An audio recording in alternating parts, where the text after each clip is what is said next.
Hey guys, it's Leah. Welcome back to my channel, and if you're new, welcome to my channel.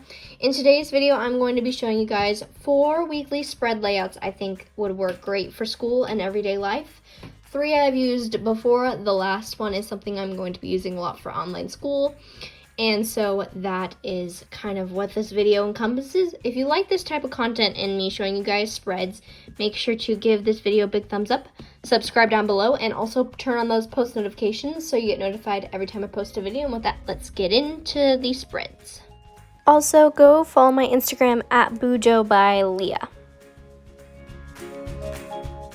Alright, so for this first spread, I made it pretty simple.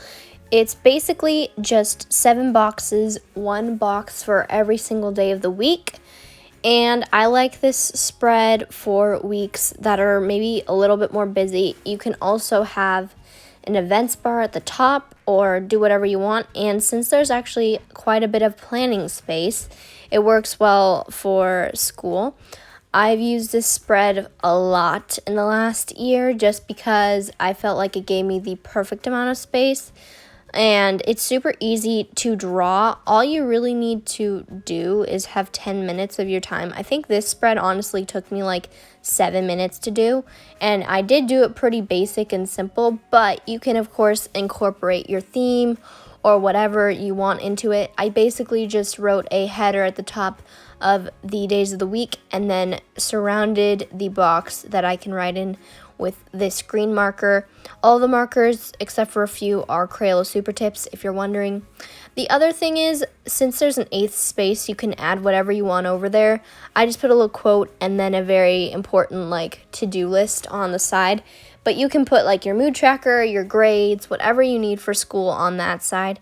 It's pretty easy to customize, and then you also can put the days of the week or whatever wherever you want. I just, for this whole video, did 1 through 7, the days.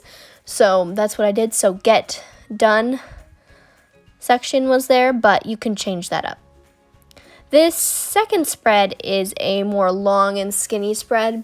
I suggest this spread for when you have a lot of stuff to do that week because you can make those boxes longer or shorter or smaller or wider or whatever you want basically with these long and skinny ones. I guess you really can't make them wider, but I tend to make my boxes 6 boxes. I just find that having my weekend in 1 box is easier, and then there's more space for all the rest of the days.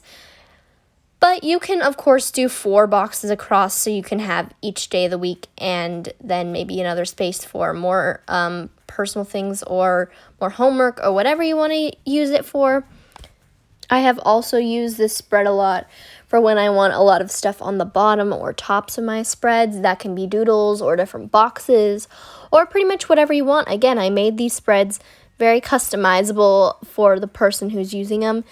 Another thing I like to do with these spreads is add drop shadows to all the boxes. You can do that for any of the spreads I am showing you, but this one is just really fun to add drop shadows to. And so since they are tall boxes, you can fit a ton of stuff in them. And I also added an events header in each box, which you'll see me do later. Again, this spread took not a lot of time. It took a very short amount of time to do because I wanted to give spreads that are not going to be too difficult. I know that when I was starting out, I put so much pressure on myself to make these perfect hard spreads.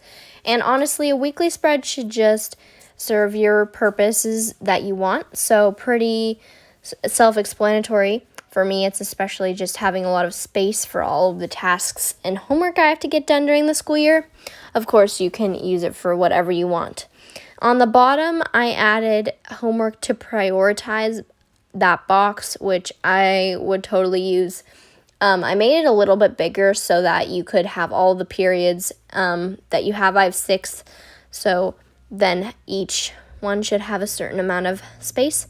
And then I just add a little quote. You could totally do whatever you want on this part, but I said prioritize yourself because it is important. And then also, I forgot to mention, I added a little grades tracker. We had to track our grades last year for the first part of the year so that our teachers could see we were working and improving if we had bad grades. So I know that some schools might want you to do that, so that's why I added that box. All right, so this is the third spread of this video. It is a horizontal spread. I tend to use these spreads when I know I don't have as many tasks or things that I need to do that day. I feel like since I added the large events bar on the side for this one, it would be a really good spread for weeks that have more events or things that you need to go out of the house for. I know that's not happening a ton now, but in hopefully a few months, it will be more of the case. And I think that this spread is a little hard to squeeze some stuff in. I know when I had busy weeks, I would kind of refrain from using a horizontal spread just because you only have that 1/3 of the page for your stuff that day. And I'm not saying that's a bad thing, but it's also sometimes I need more space to plan out.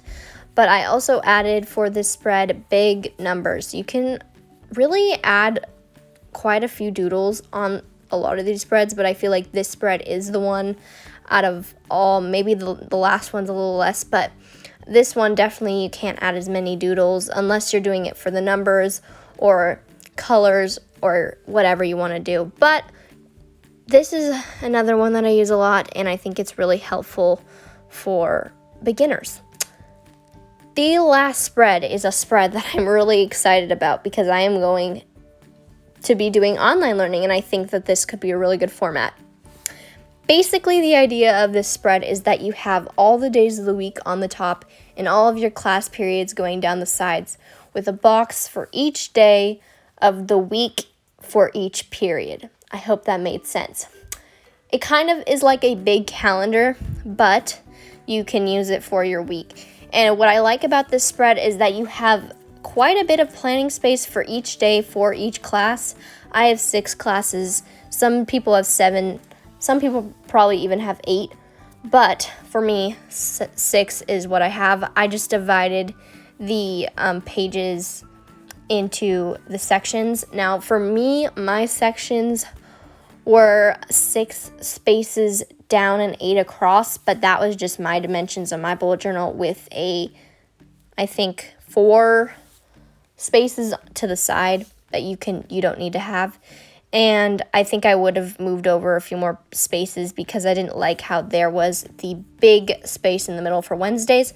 But personally, that would actually work well for me because I have all of my classes on Wednesdays. Some days I don't have all my classes, so you could always add like homework for the day before or stuff you need to get done for that class in that section.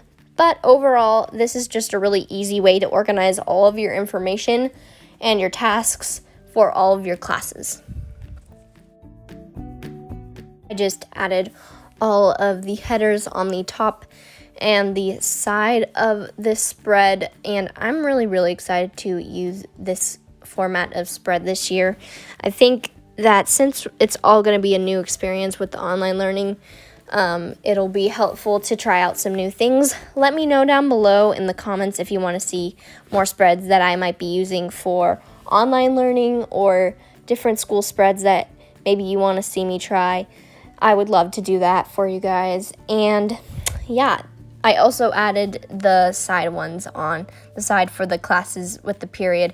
This is just a mock schedule. This is totally not my schedule, but this is an example. I also would totally add more color on the spread if you could, but for the bare bones of this, I think that it looks pretty great. All right, so here are the 4 spreads we looked at today. I hope you guys liked this video. If you did, again, make sure to give it a thumbs up and subscribe, and I will see you next Sunday.